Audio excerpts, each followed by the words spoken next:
Hi there, my name's Rowena Summers. I am coming to you from Bluegate Tarot. You are watching a video that's going to discuss some of the reasons why people are not connecting with their decks, and one way that I found to help alleviate some of the stress around why can't I get this deck to work for me. I love the artwork so much and I just don't understand why it's not working for me.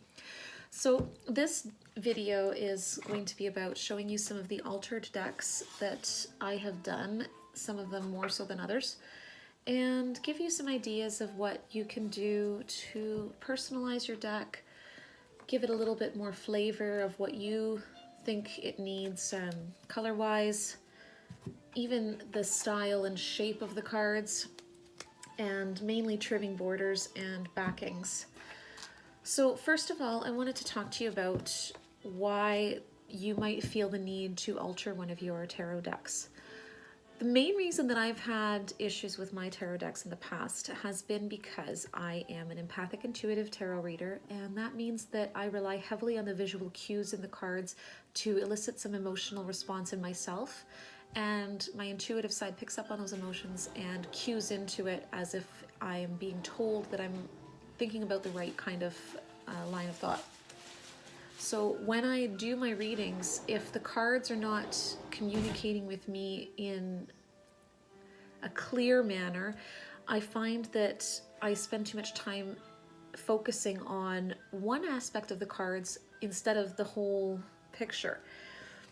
When I first started tarot reading about 12, 15 years ago, it's been a while, I actually got my first couple of tarot decks from my mother.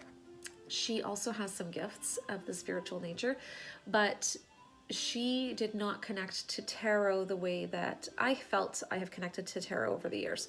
She prefers pendulum and actually has the ability to be a medium and just has kind of shut the door to that at the moment. So my first tarot decks that I got were the Llewellyn Tarot, which I do have a before shot,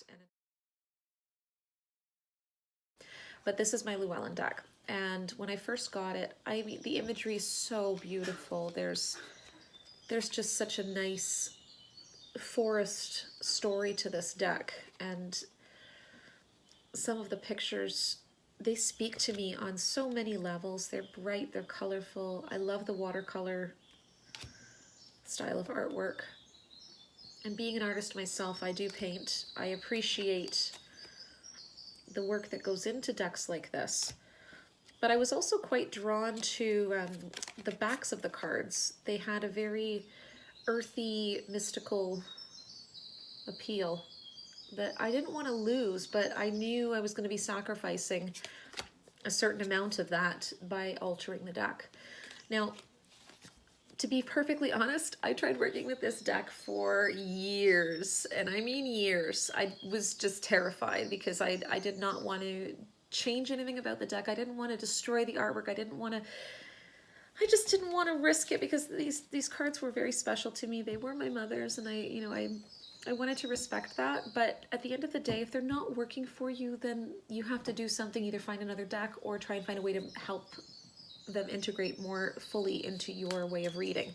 So what I did was I trimmed off all the borders, and the result of that allowed me to free the card's images. So now when I read a storyline, I can actually look at things like my spreads. If I'm doing a spread that has heavy positionality to it, I can see that if the spread appears like this, that the star card, the woman in it, she's actually looking up towards the lady who's having all this trouble in her life that's causing her to lose sleep. So things like that, they just tend to merge the cards better for me when I don't have borders to deal with. One of my other decks that I use very frequently is the Tarot Illuminati, and I love that deck because the colors in the pictures are so bright, they're so vibrant. They really speak to me in a manner that elicits an emotional response almost right away. I love that they're big cards. They are larger. They're a little more difficult to shuffle, but they're a good quality cardstock, and they have the gold gilding on the edges. I just adore that. I didn't bring them downstairs, but just so that you know, I have quite a few decks that I haven't had to do anything to because they're just perfect the way they are. Decks like this that don't have borders, this is the modern spellcasters, they don't have borders on them, and I really enjoy the borderless decks because, again, I can take a couple of cards and the stories just pop out better to me. They are more vocal, and they kind of interact a little better. So when you are thinking about your tarot decks and how they speak to you, how are you actually able to interact, and how are you able to seamlessly integrate storylines together? That's what's important. It's not always just about the rote learning of what the cards mean. Sometimes you have to look at the themes of the cards and be able to apply alternatives to the meanings that you have read in the books that you're buying with these decks. Connecting with your decks too, however, putting some TLC into them never hurts. So this one I have given a rustic blue edge to, and it's a little faded, and I love that because I like the worn look on my decks. Some people prefer very dark, consistent coloring. This one I did with black. This is one of my decks that I haven't quite connected to as much as I would like to because the imagery is quite dark. It's very dark. Very dark, moody, and romantic. This is the Thelema Tarot. Love the back. But having that dark border just bleed over onto the edges, because these were all white edged before, just kind of completes the deck. This is an Oracle deck, the Good Tarot. It is a tarot-based deck, but I find that it speaks more in the fashion of an Oracle deck. And again, this is a really beautiful deck that has gorgeous card backs. Like I love this. And being able to take some time and again, give it that worn antique look, faded edging, different variations of the greens. I really love that. I love the way that it kind of comes alive, and it's just, it takes on its own personality. So this deck I really adore for what I've done to it. Here's the Taramucha. And again, just aging it to match the way the backs look, so that when I'm shuffling, I feel more connected to them. They don't feel so mass-produced that way. And I think that's part of the problem, is when you feel like it's just something that everybody else has access to, there's nothing really personal or intrinsically you about it. So altering your decks can be a big help when it comes to interpreting your cards. So here's my Pagan Tarot, done with some purple edging, and I just love this deck too for everyday readings. I actually found too that when I was first starting out, my decks that I got from my mother, my Llewellyn, and this one, my Weight Universal Weight deck, they just weren't working for me. And the Weight deck especially, I've come to really love this deck now, and it's not because I didn't connect well with the images, but I feel like the white borders, they were so stark, whereas the Llewellyn borders were more earthy, they were more organic looking, they had a more artistic vibe. The Weight deck just had these really obtrusive kind of white borders that so many of the common decks have, like this border here. This is on my Wildwood Tarot deck that I'm going to attack today. I'm going to show you how I have altered this deck. But the borders bother me so much on some of these decks. Others I don't have a problem with. But this one especially, not having the white borders on it, totally opened up this deck to me. And now I use this deck more frequently than some of the decks that I've actually connected more to the artwork for. So I've also edged this one with a navy blue color just to match the backs. And I love the size of it now. It's so compact, and it's a perfect size for bridge shuffling. And these cards get quite a lot of wear and tear, but the size, now that they've been trimmed, is so much better for me handling. So I would like to start first of all by explaining why I'm taking so much time to do so many things to the Wildwood Tarot in particular, because I have altered these other decks just by edging them, and it just brings me closer to the decks themselves. But the Wildwood Tarot, this deck's been very personal for me, and that got really loud. I'm just gonna go turn that down.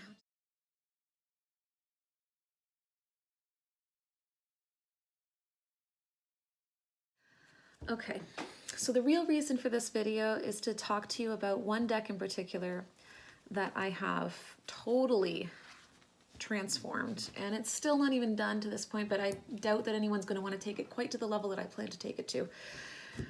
The Wildwood Tarot spoke to me on such a deep level that I don't think I'm going to be doing any of my professional readings for other people with this deck. I think this deck is going to be reserved for my own personal readings that I'm dealing with my own issues, because the artwork and the imagery, the symbolism, the very nature of the deck speaks to me so profoundly that I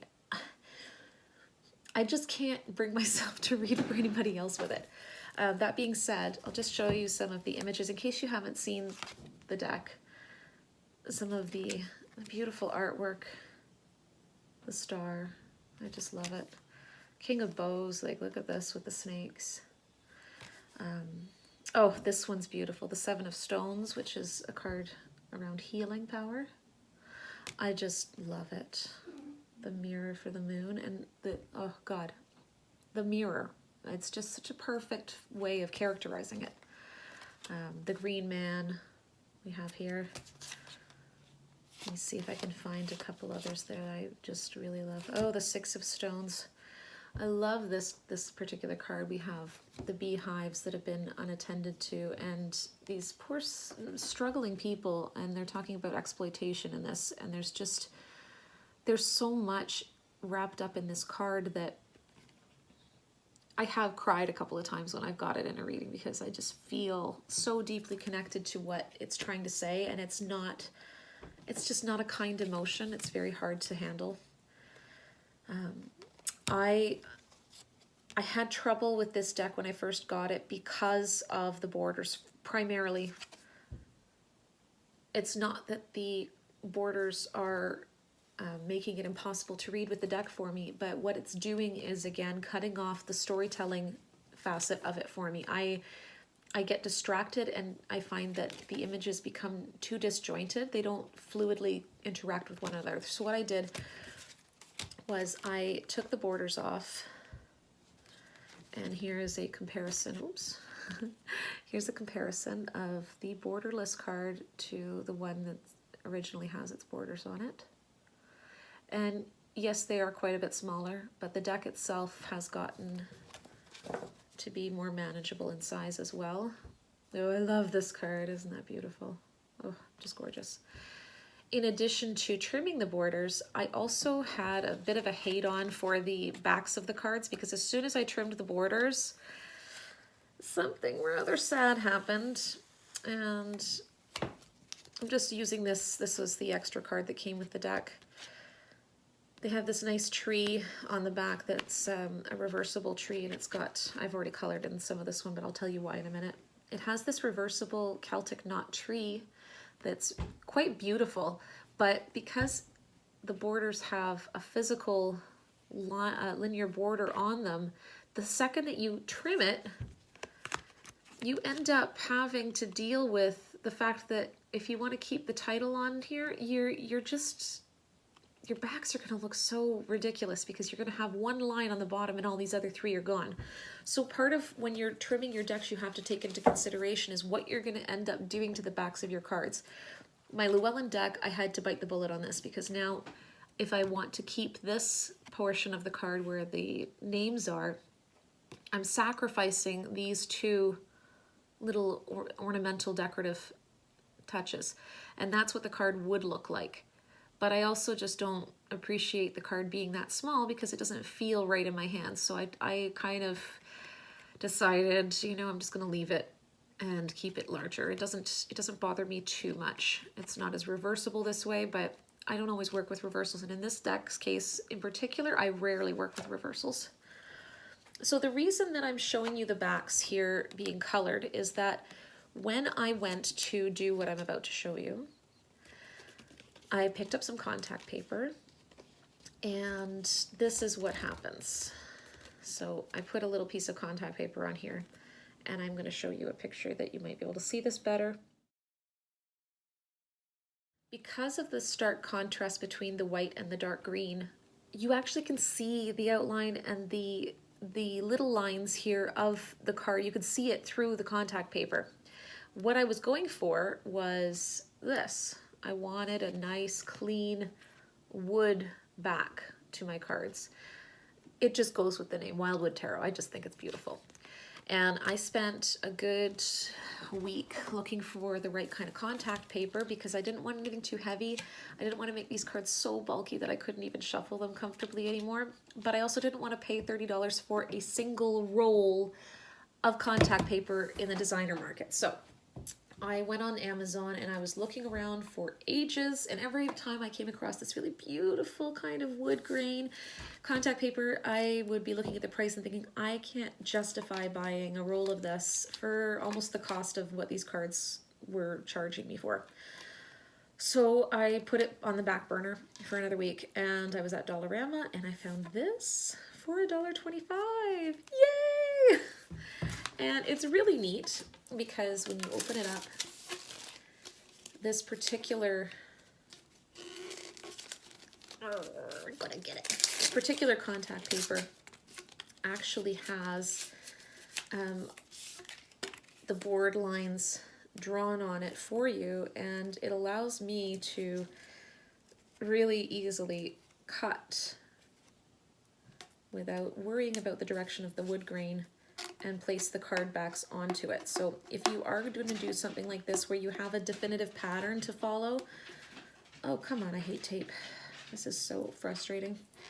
You are going to have to sacrifice a little strip on each of these if they're taped like this, because the cheaper brands don't typically package their things properly so that they aren't damaged. But if you get a couple of rolls of this, there's a few other designs. There's a granite, like a marble one that you can get at the Dollarama. This one I picked because of the wood grain.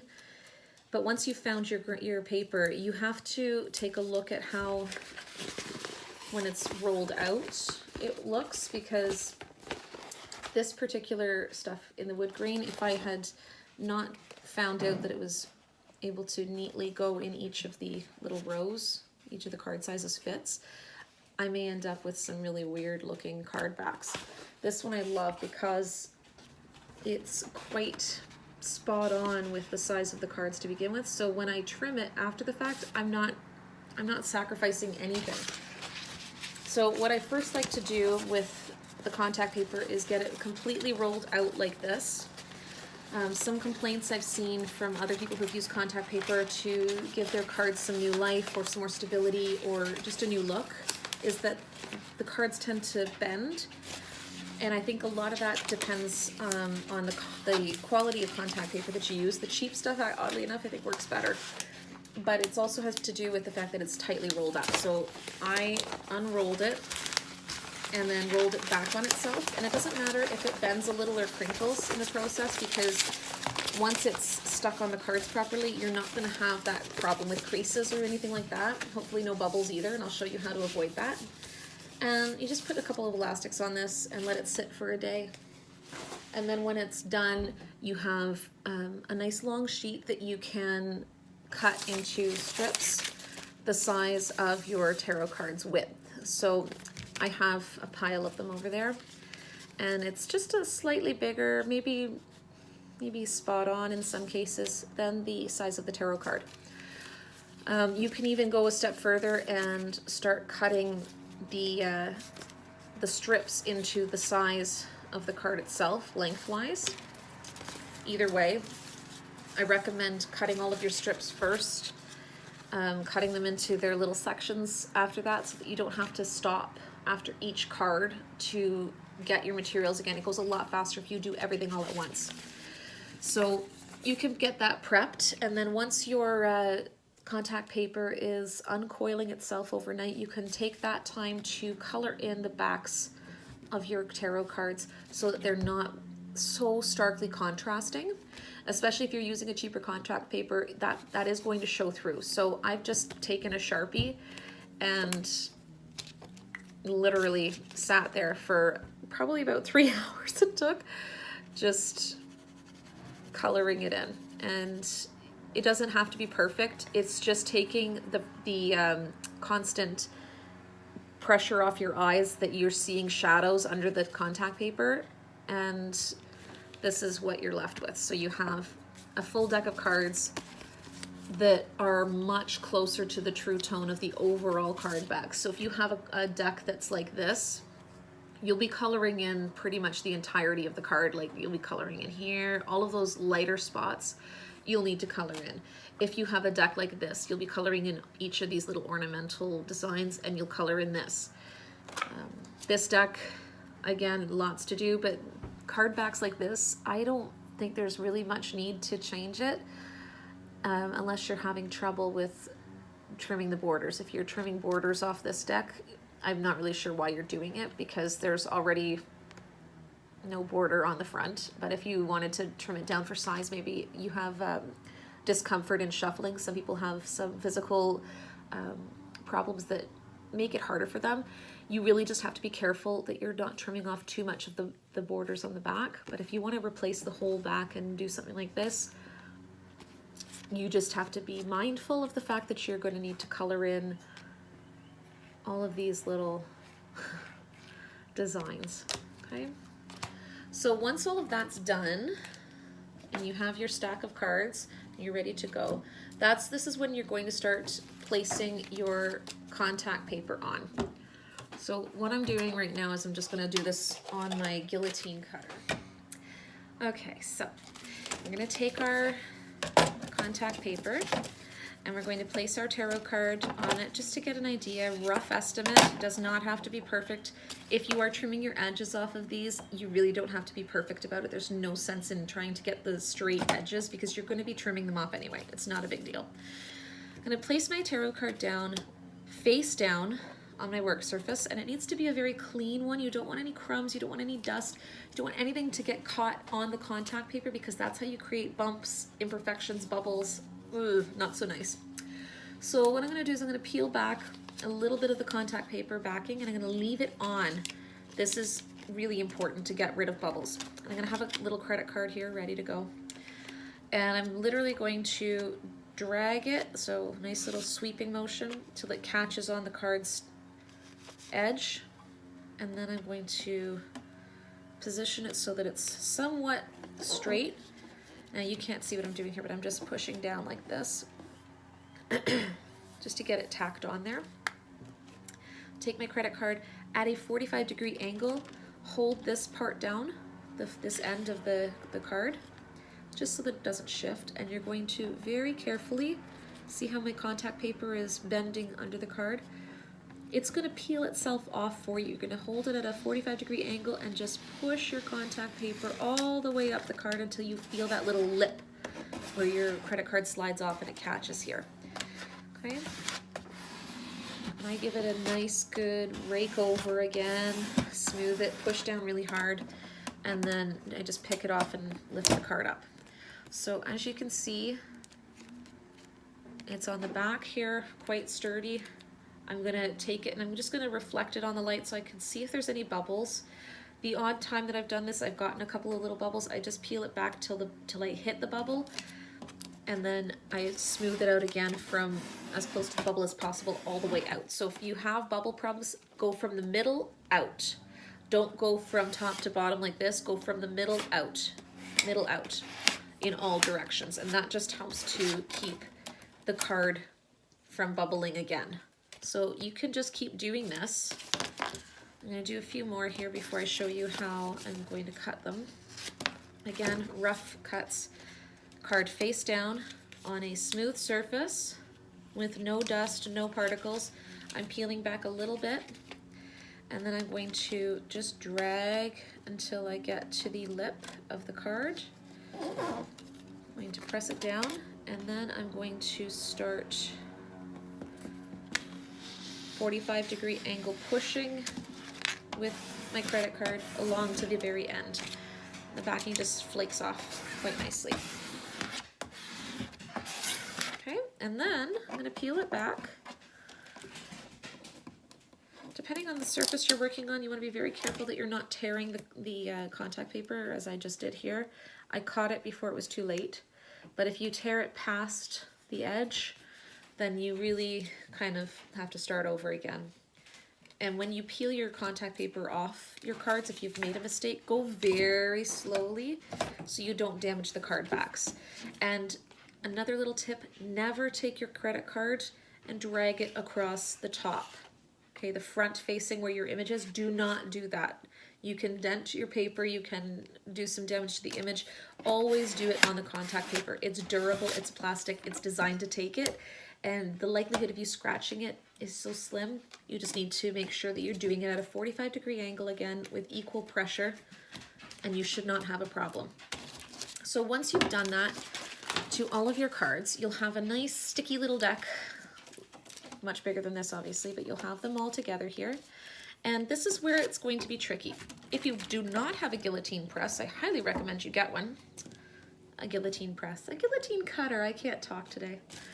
I highly recommend you get one because it makes fast work of this.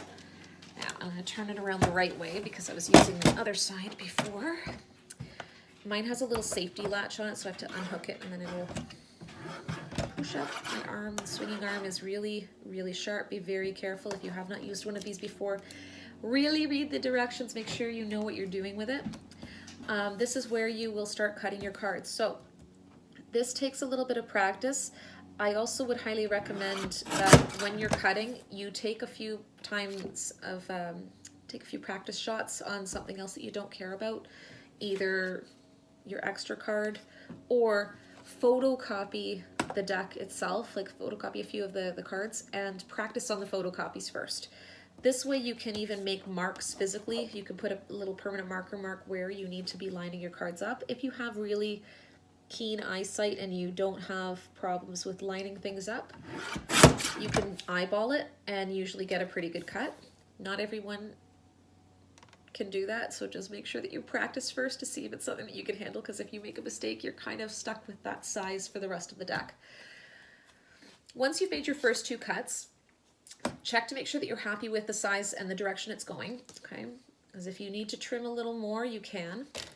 I have already done this a few times, so I know roughly where on my grid I need to have my card lined up in order to keep it consistent with the size of this one. So when I lined up this one that I've already done, I'm just pushing it to the edge of the guillotine where the cut would be made, and it just barely goes over this particular dotted line right here. So what I'm doing is I'm lining up this one just like a fraction over it.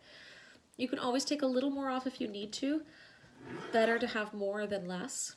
Making my cut, and then if I have got my first one done, I'm checking to feel that it's lined up, and it's quite perfect. So now I can move on to the last cut, which is the bottom. So in this case, I don't want to remove any of my border to do with the title. So all I'm really cutting off right now is a little hairline lip of the actual card so that I get a nice clean edge for the contact paper to be. And here's the finished product. So I have a card that is quite perfect in size, and that will be the beginning of a well-trimmed, uniform deck. The next thing you need to do is to round your edges, your corners here, sorry. You can get a corner punch that is literally for edging of this nature, and I have a dual one that you can change the size of, so I can have bigger ones or smaller ones. In this case, I've been going with the smaller of the two, and I actually really hate this punch.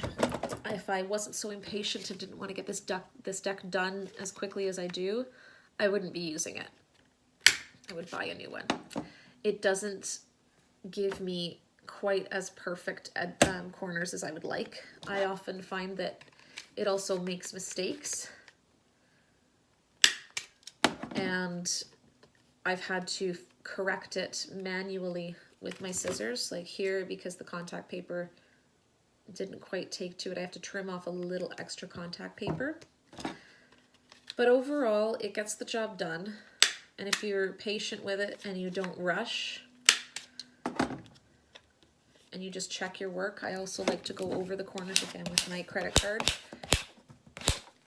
and then I'll just inspect them, and if there's anything that needs to be rounded off, I'll do that quickly with my scissors. And just take off any of those little nicky nippy edges there. And there you have it. The cards all set and ready to go, and the backs are exquisite. They're just beautiful. I'm just in love with this deck now, and the more that I do to it, the more I love it. So my next step after this process is going to be edging the deck. I will likely be doing one similar to the style that I did with my Llewellyn deck, which was the wood green. I'll get a more blonde tone wood color though. For this one in particular, I would like it to match the ashy blonde that's on the backs of these cards. So I will edge this deck and get that ready for the final phase, which you're gonna think I'm crazy, but I'm going to actually hand paint these with iridescent accents to bring out certain aspects of the card that really speak to me. For example, this one, oh, I love this card, the Six of Arrows, is all about journeying, and I really took to the sail portion of this because some of the other cards I have just have a canoe or a boat, like kind of the passage into the underworld. It was very dark. This one doesn't remind me of that at all. It's really more about leaving a situation behind. It's about transitioning. It's about moving forward. So I will be highlighting this ship's sail. It's such a lovely small little personal boat. I adore it. But I'm going to highlight the arrows, the directional arrows, with some iridescent paint. I will also be highlighting the moon and some of the clouds that are starting to clear as they move away from the situation. And I might even do a little bit here with the water ripples and how some of the reflectiveness of looking back on what your journey has been for you, what it's taught you, the lessons you've learned. That idea of reflection, huge when you're in transition. Reflecting is so important. So elements like that in these cards I'm going to be highlighting just for my own purposes, because for me these cards are so worth it to me. I love this deck immeasurably, and the more personalized I can make it, I think the more effective of a tool it's going to be with my own practices. So there you have it. Some reasons why people alter their decks. Some food for thought as to why maybe you might like to try altering one of your decks. I hope it's been helpful, and some other pointers if you are finding that your deck cards are just a little too flimsy for you. Backing with contact paper can really, really give them a boost. So whatever problem you have, there usually is a solution. There's lots of great videos out there for altering decks to make circle decks, square decks, taking the imagery just to that next level so that you get some other interpretive value out of it. So I hope you enjoyed the video, and I'll be posting more down the road. So go and follow my page.